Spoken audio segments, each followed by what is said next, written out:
Assalamualaikum warahmatullahi wabarakatuh. Waalaikumsalam warahmatullahi wabarakatuh. Alhamdulillahi rabbil alamin. Wabihi nasta'inu ala umurid dunya waddin. Ashhadu an la ilaha illallah wahdahu la syarikalah. Wa ashhadu anna Muhammadan abduhu wa rasuluh la nabiyya ba'd. Qala Allah ta'ala fi kitabihil karim. A'udzu billahi minasy syaithanir rajim.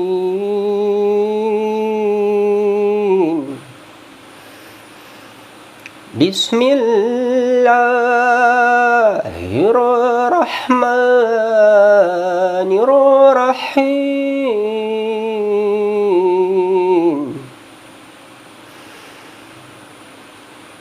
Hal ata 'alal insani hinum minad dahri lam yakun syai'an madhkura. Inna khalaqnal insana min nutfatin amsyajin nabtalihi faja'alnahu sami'an basira. Inna hadainahu sabila imma syakiran wa imma kafura. Sadaqallahul aliyyul azim. Wa qala nabiyuna Muhammad sallallahu alaihi wasallam, sabaqal mufarridun. Wa mal mufarriduna ya Rasulullah? Qala Rasulullah, adz-dzakirunallaha katsiran wadz-dzakirat. Rawahul Muslim. Shadaqallahul aliyyul azim wa shadaqa rasulul nabiyul karim wa nahnu ala dzalika minasy syahidin. Allahumma ja'alna min syuhada'il haqq al-qa'imina bil qist.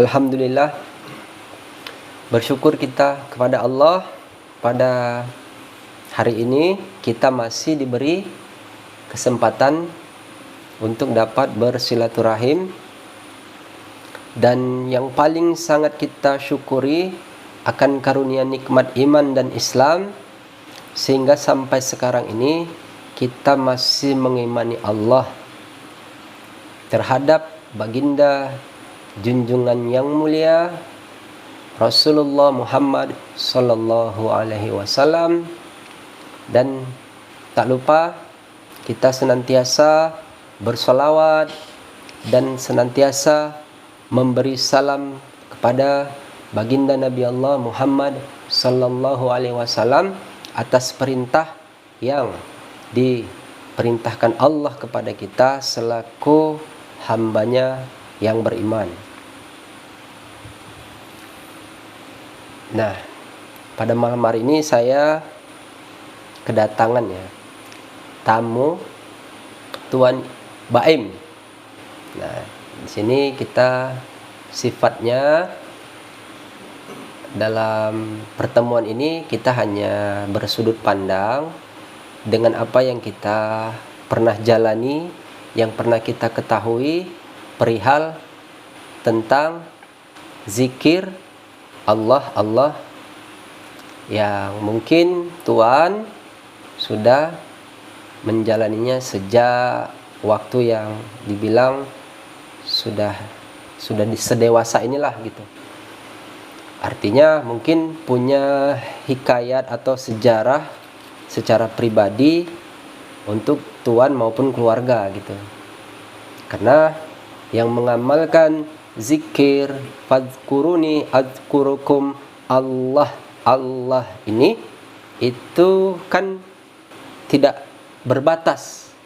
Artinya jumlah bilangannya itu tidak hanya kita saja atau di sekitaran kita saja, bahkan di seluruh dunia. Dan ini kita hanya berbagi sudut pandang untuk apa-apa yang sudah pernah kita rasakan atau yang pernah kita alami selama kita menjalani kehidupan di dunia ini dalam kita beramal saleh dengan berzikir, menyebut nama Allah. Mudah-mudahan apa yang kita kerjakan ini memberikan manfaat buat kita baik dunia baik akhirat, sehingga Allah memberikan senantiasa rahmatnya kepada kita. Baik, langsung saja Tuan. Kira-kira siapa nih yang Tuan atau saya mau duluan bertanya nih, atau kita berbagi sudut pandang? Boleh Tuan, yang Atau saya saja ya. Untuk saya pribadi ya, saya sudah mendawami atau mengamalkan zikir fadhkuruni adzkurkum Allah dengan sebutan menyebut nama Tuhan ini. Saya sudah sejak dari usia saya dewasa gitu. Dewasa itu pada saat itu di tahun 2006, bisa dibilang seperti itu. Sebelum saya menikah, saya sudah mengamalkan zikir menyebut nama Allah ini. Pada dasarnya saya bukan orang yang alim, atau orang tua saya bukan orang yang alim, tetapi ada setitik cahaya hidayah itu menurut saya, sehingga saya merasa senang, atau saya merasa itu menjadi suatu kegembiraan terhadap kolbu saya dengan berzikir menyebut nama Tuhan gitu. Nah, dalam perjalanan itu mungkin banyak, tidak kita ceritakan semua di sini.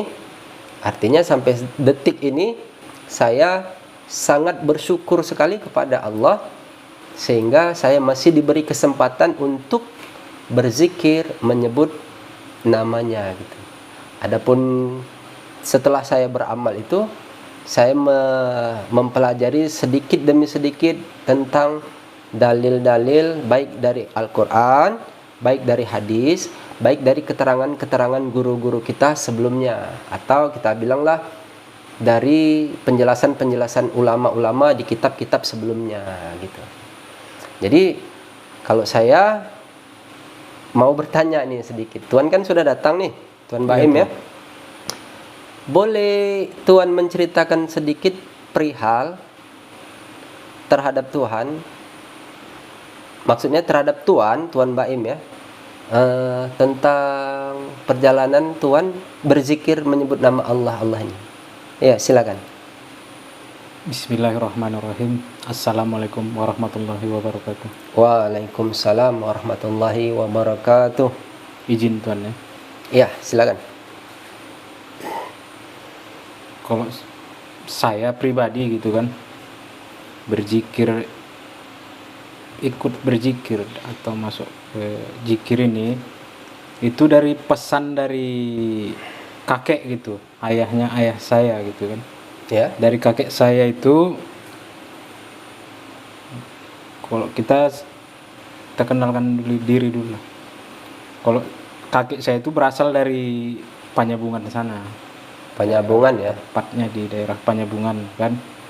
Di situ kakek itu di situ mengajar guru, mengajar ngaji. Termasuklah kakek itu di sana orang yang bertarikat, mengajar suluk. Orang yang bersuluk juga. Oh ya. Orang yang mengajarkan banyak hal gitu di kampungnya. Ya. Jadi seingat saya, orang tua saya, ayah saya gitu, kakek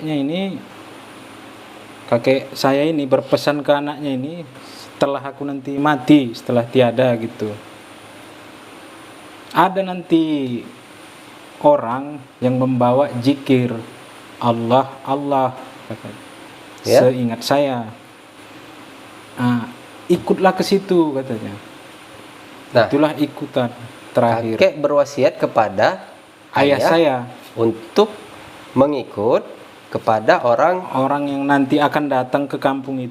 datang ke kampung iya, membawa zikir zikir Allah Allah. Pada saat itu kakek atau wasiat tadi itu kakek sudah beramal terhadap amalan zikir menyebut nama Allah itu apa sudah atau belum gitu? Kenapa Belum, dia berwasiat? Dia orang tarikat, dia kan di sana banyak juga mengajarkan tentang bersuluk, mengaji Quran.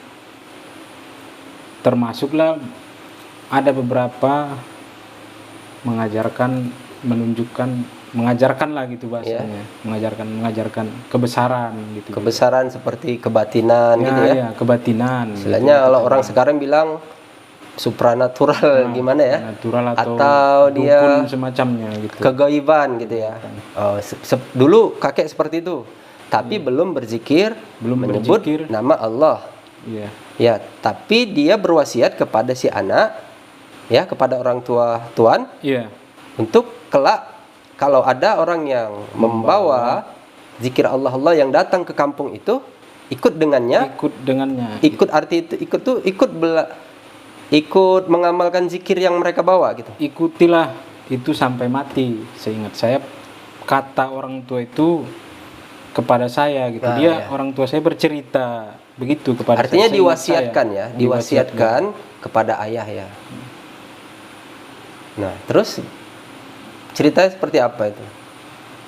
Singkat cerita lah kan. Jadi datanglah orang yang membawa cerita zikir Allah, ke kampung. Allah ini ke kampung. Ya.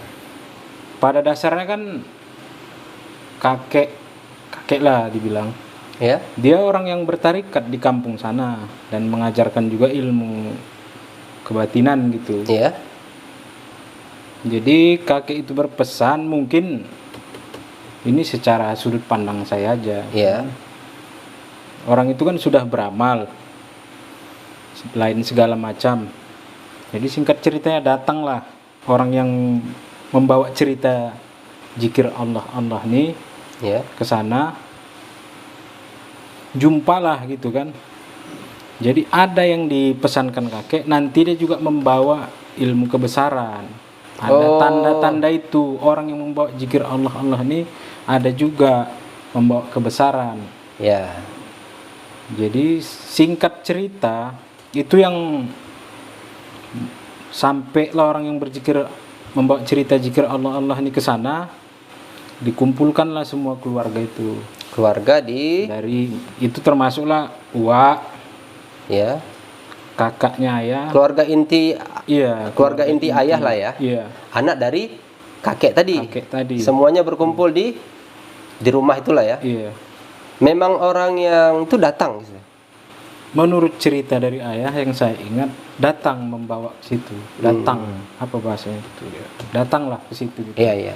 Jadi setelah di sana itu berkumpul, seingat saya dia meminta bukti bahwa zikir ini benar atau tidak gitu kan. Sesuai nggak yang disampaikan oleh kakek saya ini ke anaknya itu. Tunggu. Cara meminta buktinya itu seperti apa gitu? Kita kan, ya, bukti itu kan misalnya bisa saja bukti itu dengan cerita dalil, namanya sebuah amal kan? Atau dia berupa benar. Petunjuk apa gitu yang harus dibuktikan oleh mereka gitu di kala itu. Kalau pada masa itu seingat saya, orang itu keluarga dari ayah saya ini berkumpul meminta bukti tentang kebesaran orang bahasanya mungkin, atau kebatinan atau gimana, tentang yang berzikir Allah nih, minta bukti Soalnya kan orang itu juga mempelajari tentang kebatinan gitu. Orang itu Iya. udah membuktikan di amalan mereka gitu. Iya. Amalan mereka sebelumnya itu. Jadi apalah bukti menguatkan batin atau apalah disebut menguatkan keyakinannya itu secara batin atau secara apalah bahwa ini benar gitu amalannya. Iya. Apa yang dilakukan di kala itu? Jadi dikumpulkanlah semua saudara keluarga itu dites. Nah, cara membuatnya itu begini, tangan dikunci begini. Tangannya dikunci begini. Siapa yang merasa nggak yakin atau ada dia merasa apa sentimen, ragu lah. muncul ragu-ragu, Iya. tangannya nanti terkunci. Tapi kalau dia ada mungkin sifat sangka baiknya gitu, Iya. nanti nggak terkunci tangannya, Lepas. Ringan lah seperti biasa ya. Jadi di antara beberapa orang yang keluarga itu yang berkumpul itu, Ya. adalah satu orang yang tidak bisa dibuka tangannya. Oh, terjadi itu. Terjadi. Pembuktian itu terjadi. Pembuktian itu terjadi. Ya, satu orang. Satu orang yang tidak terbuka, yang tidak bisa dilepas gini, lengket. Nah, itu pada saat lengket gitu berapa lama masa dia itu? Kalau seingat saya ada beberapa menit gitulah. Dari setelah selesai dites. Setelah beberapa menit itu lepas. Belum. Yang merasa ragu ini kan dia sudah pasrah gitu, udah tidak tahu lagi atau gimana cara melepaskannya. Jadi suaminya inilah yang orang zikir ini berbisik ke suaminya, berdoalah minta. Iya. Jadi berdoalah suaminya, lepaslah itu dari tangannya itu, ikatan yang menjepit itu. Akhirnya lepas. Iya, iya. Sampai seperti itu ya ceritanya. Iya. Tapi boleh saya berbagi sudut pandang sedikit ya, silakan. Jadi kalau menurut perihal saya tadi katakan bahwa suatu amalan itu kan nanti orang ketika dia menginginkan suatu bukti secara autentik, ada dia berbentuk namanya dalil. Dalil itu diambil dari Al-Quran dan hadis, gitu kan? Atau dari wasiat-wasiat dari guru yang mursyid di kala hidupnya. Mungkin tidak sampai masanya, nanti ada masa berikutnya lagi. Nah, itu bisa diterima. Tapi kalau dari ini kita bisa juga mengambil, kita bukan menyamakan. Artinya dalam perjalanan ketuhanan ini di masa Nabi pun orang di kala itu banyak yang tidak mempercayai tentang apa yang dibawa oleh baginda Rasulullah. Sebagian dari mereka itu meminta bukti, gitu kan? Meminta bukti, ada yang banyaklah kisah-kisah. Mungkin kisah ini kalau diuraikan terlalu panjang. Kita ambil garis-garis dekatnya. Kalau dikatakan bahwa baginda Rasulullah itu menunjukkan mukjizatnya, gitu. Jadi seperti Rasulullah pernah membelah bulan, gitu kan? Rasulullah pernah menyembuhkan orang yang sakit, gitu kan? Jadi semua itu diajarkan oleh Rasulullah dan ditunjukkan. Nah, perihal yang paling besar itu menunjukkan kebesaran atau yang ada pada diri seorang Rasul, baginda Nabi Allah Muhammad SAW, peristiwa Isra Mi'raj itu. Nah, itu kan banyak yang tidak percaya. Nah, itu dikala skupnya masa kenabian baginda Nabi. Dan nabi-nabi sebelumnya juga menunjukkan namanya kebesaran-kebesaran itu dalam cerita perjalanan ketuhanan gitu. Jadi kalau cerita Tuhan ini, saya menerimanya ya gamblang aja gitu. Fine-fine aja, tidak ada masalah. Saya percaya itu. Selagi memang itu terjadi gitu. Karena setiap nabi setelah itu ada masa-masa kewalian. Itu semua para wali, kalau nabi bilangnya mukjizat. Kalau nabi kalau para wali-wali membilangkannya ada karomah-karomahnya kepada seorang wali gitu. Nah, di zaman akhir juga Dia ada nanti pemimpin zaman akhir itu dia memiliki namanya kebesaran gitu. Atau kita bilang karomah lah gitu, yang ada pada dia. Beserta orang-orang yang meyakininya, dan itu terjadi gitu. Tapi itu sifatnya memang tidak kebetulan, dan itu memang suatu ketetapan yang memang dimau Tuhan seperti itu di kala itu. Dan dia biasanya tidak berulang gitu. Mungkin saya kan juga banyak mendengar cerita-cerita orang yang lain yang sudah berzikir, apa sebab. Nah, sekarang Tuan Baim sendiri setelah sampai saat ini kan masih berzikir, mengikut dari apa yang diwasiatkan kakek kepada ayah, ayah mewasiatkan kepada Tuan gitu kan. Apalah dasar Tuan kalau untuk sekarang, apa hanya yakin modalnya karena kejadian kebesaran itu aja, apa ada yang lain gitu? Sampai sekarang ini masih mengamalkan amalan zikir menyebut nama Allah itu. Nanti kita bisa menjelaskan secara sudut pandang berkaitan dengan zaman akhir. Kalau saya pribadi Ya, mengenai zikir ini, satu alasan paling kuat saya itu dari dalil, hadis maupun Quran. dari yang pernah Tuan ketahui, Yang Tuan saya baca, yang saya atau Tuan pelajari. pernah belajar gitu ya. Iya. Dari dalil, hadis dan Quran benar. Iya. Dari kenikmatan gitu, nikmatnya Berzikir. berzikir itu. Ada yang Tuan rasakan. Iya, ada yang dirasakan nikmat berzikir itu. Ya, jadi pasti itu orang mengalaminya karena kullu syai'in sababun. Setiap perkara itu kan ada sebabnya. Kenapa ya seseorang itu melakukan sesuatu hal ya dia mengulang-ulang.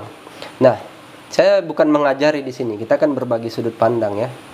Biasanya suatu perkara yang dia dilakukan berulang, dia akan mendapatkan nilai. Dia pertama awalnya suka, baru dia karena dia senang, akhirnya sampai tingkat nikmat itu dia dapatkan. Nah, itu biasa seperti itu tuh.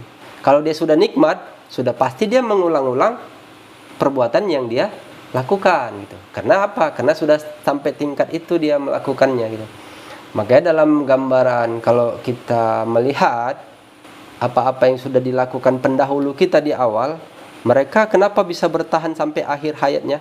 Karena dalam keimanan mereka, dalam bertuhannya mereka itu, mereka mendapatkan kenikmatan gitu. Itu suatu hal yang wajar. Sebagaimana di dalam penggambaran ayat itu dikatakan, innamal mu'minuna alladzina idza dzukirallahu wazilat qulubuhum wa idza tuliyat alaihim ayatuhu zadathum imanan wa ala rabbihim yatawakkalun. Dalam makna penggambaran ayat di situ, sesungguhnya orang yang beriman itu apabila disebutkan nama Tuhan, nama Allah, wazilat qulubuhum, maka bergetar di dalam kolbunya gitu. Nah, kata bergetar itu bisa saja kalau dia awalnya tidak beriman, dia menjadi beriman. Awalnya dia sudah beriman, dia menjadi tambah kenikmatannya itu. Kata bergetar di situ tuh kan dia bukan harus bagaimana. Itu tergantung individu itu yang merasakannya.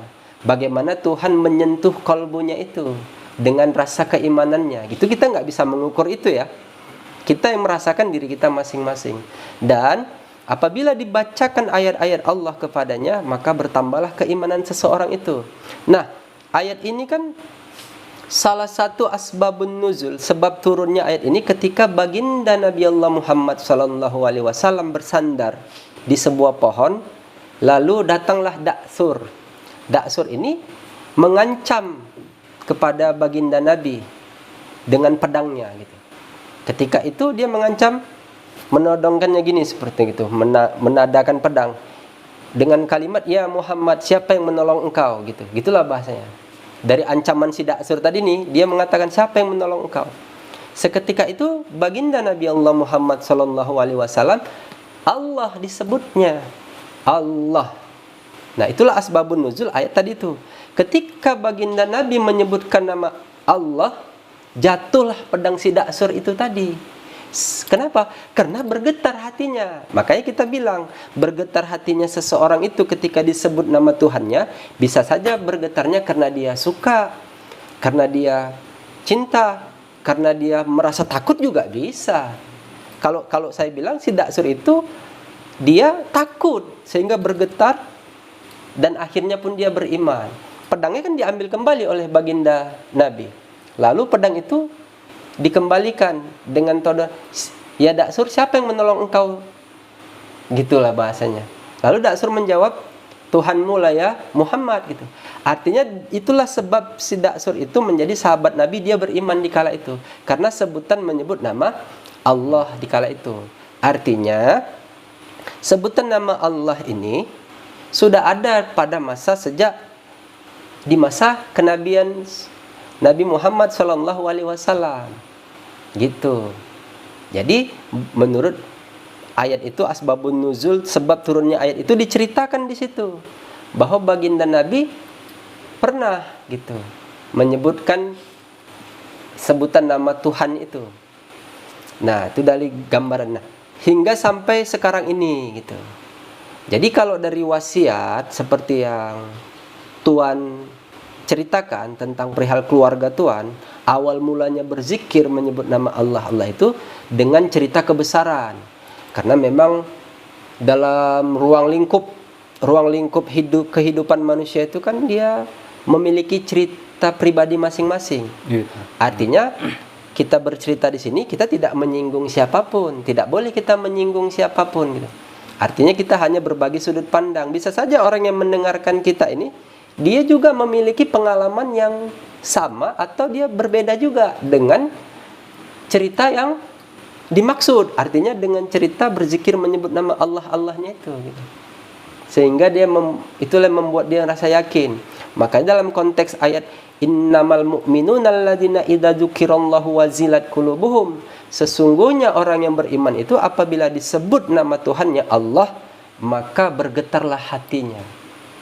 Wa idza, dan apabila dibacakan ayat-ayat Allah kepadanya, bertambah keimanan seseorang itu. Makanya di dalam zikir menyebut nama Allah ini kan ada membaca ayat di situ. Fadhkuruni azkurukum. Kata fadhkuruni azkurukum itu di situ memerintahkan, kalau di awal ya, kalau dari dalam urutan amalan, kalau di awal tafsiran ulama tuh ada yang mengatakan ingat, sah-sah saja, boleh, karena dari makna uzkur tadi itu.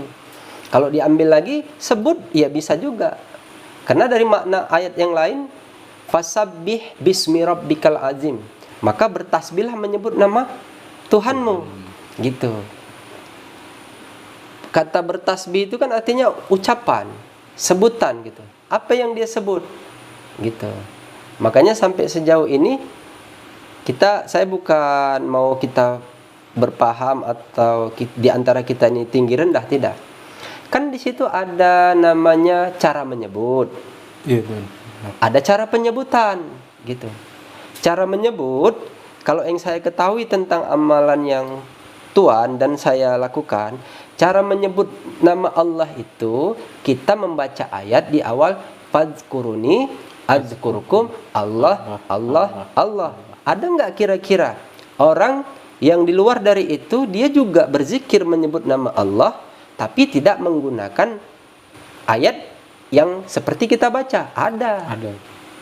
Ya karena apa? Karena zikir menyebut nama Allah ini sudah ada dari sejak Nabi itu ya, sampai cerita masa wali-wali itu yang membawa namanya tarekat. Karena setiap kewalian yang mursyid yang kamil itu, guru yang mursyid atau yang menjadi membawa suatu risalah yang dapat dilihat dengan suatu amal, dia berdiri di atas tarekat. Itulah jalan. Makanya orang yang mengikut kepadanya bertarekat. Apa amalnya? Pasti memiliki amal yang khusus. Makanya itu. Jadi wasiat dari kakek tuan tadi kepada ayah, rupanya kakek juga orang yang bertarekat di awalnya, tapi tidak berzikir menyebut nama Allah gitu. Mungkin disebut juga nama Allah itu, hanya saja cara menyebutnya yang tidak langsung seperti yang dimaksud gitu. Nah, tadi kan cara menyebut. Kalau cara penyebutannya gimana gitu? Apa bahasannya? Penyebutan apa gitu? Kan yang disebut nama Tuhan Allah gitu kan. Allah itu ada cara penyebutan. Kalau sudah masuk ke tingkat itu cara penyebutan, berarti ada tekniknya gitu. Di sini kita tidak membahas itu. Kenapa? Kita tidak membilangkan kita yang paling tahu, kita yang paling benar. Tapi paling tidak orang yang berzikir itu kan dia memiliki cara menyebut, cara penyebutan, dia ada teknik cara mengamalkannya itu. Ada susunan-susunan yang dia mau baca gitu. Berarti Tuhan tiap yang dikerjakan itu harus tahu ilmunya gitu Tuhan. Ya iyalah, kan tadi udah saya bilang, kullu say'in sababun, kullu say'in alamah. Setiap-tiap perkara itu ada sebabnya. Kenapa itu dibuat? Baru setiap-tiap perkara itu ada tanda ciri alamatnya. Gitu. Untuk mendapatkan sesuatu itu dia harus memakai ilmu. Ilmu itu kan pengetahuan. Secara teori itu kan masih teori. Prakteknya, nah disitulah nanti membuktikan. Saya yakin bahwa ini maaf ya, saya bukan mau menjadi orang yang paling paham dalam cerita ini. Kita tidak berpaham-paham di sini. Kita hanya berbagi sudut pandang kepada kita yang sama-sama mengamalkan zikir fadzkuruni adzkurkum, menyebut Allah. Nah, gitu. Artinya dari sejak Tuan berzikir atau ayah Tuan berzikir, adakah cara-cara khusus yang diajarkan kepada Tuan gitu? Kalau seingat saya Tuan tidak ada, hanya langsung begini tidak. Langsung sebagaimana yang diamalkan pertama sampai sekarang begitu. Itu masih, kalau saya bilang masih dalam ranah yang wajar. Kenapa dibilang ranah yang wajar? Segala sesuatu yang dilihat berarti dia sudah belajar dengan penglihatannya. Segala sesuatu yang didengar dia sudah belajar dengan pendengarannya, sehingga kolbunya itu yang membenarkannya. Kenapa? Dia kan mau berbuat itu gitu, dengan apa yang dilihat dan apa yang didengarnya. Itu namanya dia sudah belajar kepada apa yang dilihatnya. Dia sudah belajar dengan apa yang didengarnya. Ada orang yang dia belajar memang langsung mendapat petunjuk. Kata petunjuk itu apa? Kita ambil dalam konteks pembahasan ayat yang dia membilangkannya begini. Ulaika alaihim salawatum mir rabbihim wa rahmah wa ulaika humul muhtadun. Kalau dalam konteks bahasa ayat itu, mereka ini adalah orang-orang yang mendapat rahmat. Tuhan kan orang yang mendapat rahmat dengan amalan yang Tuhan amalkan. Rahmatnya apa? Ya Tuhan bisa melihat, mendengar. Itu rahmat yang diberikan Tuhan kepada kita, kesempatan selama hidup di dunia. Tapi adakah pada saat kita mendapat rahmat itu kita mendapat petunjuk? Nah, kata petunjuk ini kita membedakannya harus jeli. Jelinya gini, kita harus punya sedikit bekal pengetahuan. Kata petunjuk itu gini dia. Baginda Nabi Allah, kita cerita di awalnya. Baginda Nabi Allah Muhammad SAW, dia mengajari nggak kepada sahabat-sahabatnya itu tentang cara apapun, mau baik itu cara beribadah, cara beramal, cara apa saja. Artinya orang-orang yang bersama baginda Nabi ini, mereka ini orang yang mendapat petunjuk langsung dari Nabi. Kenapa? Dia diajari kepada orang yang mendapat petunjuk. Nabi ini kan orang yang mendapat petunjuk langsung dari Tuhan. Nah, sedangkan orang yang hanya melihat perlakuan para sahabat itu di kala itu, dia kan nggak bertemu langsung kepada sumber yang mendapat petunjuk dari Tuhan itu, yang menerima wahyu itu. Ini orang-orang yang mendapat rahmat gitu. Mengerti maksud saya? Nah, kalau seandainya kita tidak hidup di zaman Nabi, bagaimana gitu? Tapi kan bisa. Karena Tuhan itu yang maha bijaksana. Bijaksananya Tuhan itu gimana? Tuhan kan bisa mengantarkan wakilnya gitu, atau walinya. Itulah yang disebut namanya wali Allah. Itu kan pesuruh Allah. Tapi ingat, bukan Nabi ya. Kita menyebutnya wali kekasih Allah. Dia kan mendapatkan pengajaran langsung dari Tuhan, sehingga dia bisa menunjuki kepada orang yang ikut dengannya. Sampai begitulah ceritanya. Di zaman akhir ada namanya itu Mahdi Allah. Gitu. Kata Mahdi itu, itulah makanya dibilang kata Mahdi itu orang yang mendapat petunjuk lagi menunjuki. Dia mendapat petunjuk dan menunjuki siapa? Ya menunjuki orang yang meyakini dia gitu. Orang yang bersamanya, orang yang langsung berjumpa dan belajar gitu dengannya. Begitu. Nah, kalau kita bercerita seperti ini, saya yakin tidak ada orang yang tersinggung atau orang yang dia merasa diadili, tidak, karena kita hanya bercerita di sini, berserta urutan di awal sama di akhir. Karena cerita ketuhanan ini dia dari awal sampai akhir. Apa alasannya? Gitu. Alasannya iya. Dari sejak diciptakannya Nabi Adam sampai di akhir ditutup cerita kenabian itulah baginda Nabi Muhammad SAW, sampai cerita para wali-wali, sampai cerita pada pemimpin zaman akhir, cerita Mahdi, ini semua adalah cerita tentang ketuhanan, tentang keimanan. Gitu. Jadi kalau dia mengikut kepada orang itu, dia selamat. Artinya apa? Kata selamat itu dia mendapat pembelaan, dia mendapat pertolongan. Makanya digelarlah orang yang memberi petunjuk ini dengan gelar, misalnya Nabi Adam alaihissalam, Adam, Idris, sampai Nabi Muhammad SAW, sampai nanti cerita Imam Mahdi alaihissalam itu. Kenapa? Kita memiliki dasar-dasar dalil untuk membilangkan hal ini. Kenapa? Dalam beberapa riwayat hadis itu ada dikatakan itu ada 7 yang menjadi penghulu surga itu. Sampai saya itu pernah membuat syair begini. Di antara 1 yang 7, Tuanlah salah satunya, menjadi penghulu surga, Mahdi Allah yang mulia. Tuh. Nah, Mahdi Allah itu atau Al-Mahdi atau Imam Mahdi ini penghulu surga yang umat yang dibawanya gitu. Karena setiap nabi itu memiliki umat. Nah, Nabi membatasnya dari masa kenabian itu siapa-siapa aja yang menjadi penghulu surga gitu. Baginda Nabi, siapa lagi? Sayyidina Ali, Sayyidina Hasan, Sayyidina Husain, gitu kan?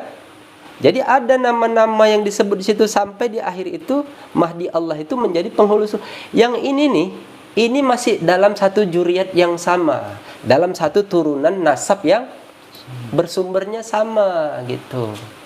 Jadi kalau cerita ketuhanan itu ya begitu. Kalau cerita benar dan salah itu kembali berpulang kepada manusianya. Apakah dia mendapat petunjuk hidayah? Apakah tidak gitu. Makanya kita senantiasa berdoa dalam suatu beramal gitu misalnya. Jadi contohnya begini. Siapa-siapa saja orang yang bisa memberikan pengajaran tentang petunjuk yang dia terima, kita harus bisa membedakan itu. Contoh nih begini nih. Seorang Nabi Allah, dia mendapat petunjuk dari Tuhan. Lalu dia menunjuki kepada para sahabatnya. Berarti para sahabat nabinya ini ada wadah kenabian itu padanya. Sehingga para sahabat ini bisa menjadi pemimpin atau bisa mengajari apa yang sudah diterimanya. Apa yang dipimpinnya? Apa yang dibawa Nabi lah. Gitu, makanya adalah namanya Khalifatur Rasyidin itu. Makanya ada kan? Kalau dibilang itu khalifahnya Nabi itu artinya yang meneruskan cerita apa tadi itu? Cerita tentang apa yang dibawa Nabi itu, yang mewarisi. Tapi secara pewarisan yang benar, tetap waris itu diambil dari zuriatnya. Makanya di antara salah satu sahabat Nabi itu yang terkenal itu dari Sayyidina Abu Bakar, Sayyidina Umar, Sayyidina Utsman, ada Sayyidina Ali. Yang ini semua keluarga. Kenapa saya bilang keluarga? Sayyidina Abu Bakar ini kan mertua Rasulullah, baginda Nabi gitu. Sayyidina Ali ini kan menantunya Nabi dan sepupunya Nabi juga gitu. Sayyidina Utsman juga sama, menantunya juga. Jadi ini semuanya, itulah yang dibilang ada wadah kenabian padanya. Nah setelah itu bergeserlah masa dan waktu. Tapi cerita ketuhanan ini kan tidak bergeser. Ada namanya masa kewalian. Siapa orang yang belajar kepada wali itu langsung, ya, berarti wali itu kan orang yang mendapat petunjuk dari Tuhan. Lalu dia menunjuki lagi kepada orang yang mengikutnya. Ada wadah kewalian padanya. Sehingga orang ini dia bisa memberi pengajaran apa yang diajarkan oleh wali tadi itu. Sebagaimana ada wadah kenabian, ada wadah kewalian. Nah, di akhir zaman sekarang ini siapa yang mendapat petunjuk? Ya, Mahdi Allah gitu. Jadi nanti orang yang belajar langsung kepadanya, dia ini orang yang ada wadah kemahdian itu padanya. Gitu. Jadi sehingga dia bisa memberi pengajaran yang diajarkan oleh Nabi jika diizinkannya gitu. Disampaikanlah gitu. Jadi bagaimana orang yang tidak ada wadah kenabian, tidak ada wadah kewalian, tidak ada wadah kemahdian? Jadi mereka tidak bisa mendapat rahmat Tuhan. Masih bisa. Kan Tuhan Maha Adil. Apa dia nanti? Itulah mendapat petunjuk hidayah namanya. Orang yang mendapat hidayah itu seperti itulah alim-alim ulama yang mereka memberi penerangan. Mereka sifatnya hanya menyampaikan. Dituliskannya lah kitab-kitab tuh yang berujuk dari Quran dan hadis. Jadi itu mereka bisa menyampaikan lagi. Itulah yang dibilang mereka itu berdakwah atau bertabligh. Ini semuanya umat Nabi yang bersambung-sambung gitu. Gitu, makanya Nabi membilangkan ummati umat yang mana gitu. Umat yang selamat itu umat yang setia kepada baginda nabinya. Sebetulnya tidak ada cerita benar salah dalam cerita ketuhanan ini. Hanya saja dia ada kurun-kurun masa namanya. Gitu. Kalau menurut sudut pandang saya, gimana Tuhan? Ada yang mau diutarakan? Ini flashback ke apa? Belakang sikit tadi. Iya, silakan. Itu kan yang ayat yang Tuhan sebutkan tadi, yang baca An-Anfal Tuhan ya. Ya. An-Anfal ayat 2. Jadi saya merasakan gitu tentang di situ kan diterangkan apabila disebut Allah, ya, bergetar hatinya. Tuhan merasakan itu. Apabila dibacakan ayat-ayat Allah, bertambahlah keimanan orang yang beriman tadi itu gitu. Jadi saya menikmati gitu Tuhan, menikmati ketika di orang-orang yang membaca Quran di zikir ini, ya, dengan nada khasnya itu, saya menggilai gitu, menikmati, suka gitu, tergila-gila gitu. Ya. Jadi dan juga ketika berzikir gitu, ya, rasanya gak terungkapkan gitu kan. Itu terasa nikmat ya. Iya. Apa sebenarnya penyebabnya itu? Kan? Ya, gitu penyebabnya kan, itu pertama kan udah dibilang. Kalau kata sebab itu pasti dasarnya apa yang dilihat, apa yang dia dengar. Tersentuhlah kolbunya gitu. Tuhan harus ingat bahwa mata, telinga itu kan jalan, akal kita itu jalannya itu ya dari itu. Sehingga berproseslah pemikiran akal itu. Oh, apa yang dilihatnya, apa yang didengarnya gitu. Nah, sedangkan kolbu, jangan dikira kolbu itu tidak memiliki telinga. Kolbu itu tidak memiliki lisan. Kenapa? Buktinya dia bersuara. Kan ada istilah suara kolbu atau mendengar. Siapa yang mendengar? Telinganya enggak, tapi kolbunya Contoh-contohnya begini. Tuhan tidak melihat atau Tuhan tidak mendengar. Seketika itu Tuhan tidak melihat, tidak mendengar, kok Tuhan teringat? Teringat apa? Melihat enggak, mendengar enggak. Itulah yang dibilang teringat, berarti kolbunya itu yang mengingat. Jadi harus bisa mulai membedakan. Nanti itu belajarnya, nanti dia masuk ke ranah ilmunya, ilmu tentang batin itu ya, tentang ilmu-ilmu tasawuf yang membaguskan hati namanya. Ilmu tasawuf itu membaguskan hati. Nah, sedangkan kita masih, kalau kita belum sampai ke situ, kita belajar fikih untuk membaguskan akidah muamalah kita. Nanti ada lagi nama ilmu tauhid untuk membaguskan tentang keesaan Tuhan itu gitu. Banyak fan ilmu yang mau dipelajari. Cuman kalau saya pribadi kan saya ini bukan ahli ilmu. Cuman saya menggemarinya saja gitu. Gitu. Karena kita juga belajar. Jadi kalau ada perasaan-perasaan seperti yang Tuhan maksud, saya juga merasakan itu. Dan saya sampai sekarang masih belajar untuk supaya saya bisa membaca Quran misalnya dengan nada orang zikir yang fadzkurni adzkurkum ini memang dia beda. Kenapa? Gitu. Yang membuat dia beda itu setahu saya, mereka ini orang yang diajarkan langsung oleh pemimpinnya di awal. Dengan cara berzikirnya gitu. Dengan cara membaca Qur'annya, dengan tata cara membacanya itu. Tapi di situ ada wasiat-wasiat lagi. Nah, orang-orang yang tahu tentang wasiat yang apa dikatakan oleh pemimpinnya di awal, itu pasti orang yang berjumpa. Dan yang paling tahu kali rahasia itu pasti ahli dari keluarga pemimpin itu sendiri. Sebagaimana cerita kenabian di awal. Yang paling tahu kali tentang rahasia, kan ada rahasia di situ. Kata rahasia itu bukan berarti tidak diketahui. Di situ ada namanya dia perbuatan skill atau kelebihan seseorang. Ilmunya sudah ada, tapi ilmu ini belum bisa diberikan kepada orang yang tidak mumpuni atau dia bukan orangnya. Kau bukan ini bagiannya gitu. Kan bisa kita menerima, oh ya aku nggak bagian aku ini gitu. Bidangnya masing-masing. Ada bidangnya masing-masing gitu. Jadi ilmu itu tetap berjalan. Nanti dia akan jumpa kepada orangnya, oh ente ahlinya ini, ente ilmunya ini aja ya gitu. Nah, makanya di wasiat di awal tuh segala sesuatu itu serahkan aja kepada ahlinya gitu. Kalau kita bukan ahlinya, udah nggak usah ikut di ranah itu. Kalau kita sudah berpikir seperti itu, kita nggak ada namanya sifat iri dengki, itu nggak ada. Tapi iri dengki itu boleh kita adakan di dalam diri kita. Boleh juga, tapi untuk perkara hal-hal yang baik. Misalnya gini, Tuhan baca Quran, kok bagus sekali ya, iri, aku pingin seperti dia itu gitu. Nah, kita boleh mengirikan itu tentang kesolehan, tentang kebaikan itu boleh.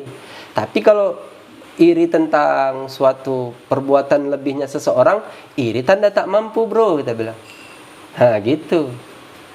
Makanya kita harus memperbaiki diri kita saja dengan kita beramal zikir menyebut nama Allah ini sampai zaman akhir ini.